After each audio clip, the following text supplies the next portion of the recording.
Hello everyone, welcome to my channel. My name is Rashi Goel and in this video we are going to solve x power x is equals to x power negative 1 and we have to find the value of x. So let's start with the today's video solution.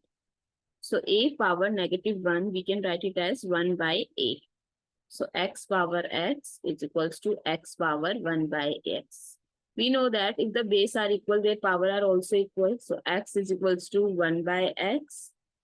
Now I'm doing cross multiplication. So x square is equals to 1. X square minus 1 is equals to 0. Now I'm going to use a very famous identity. A square minus b square is equals to a plus b times a minus b.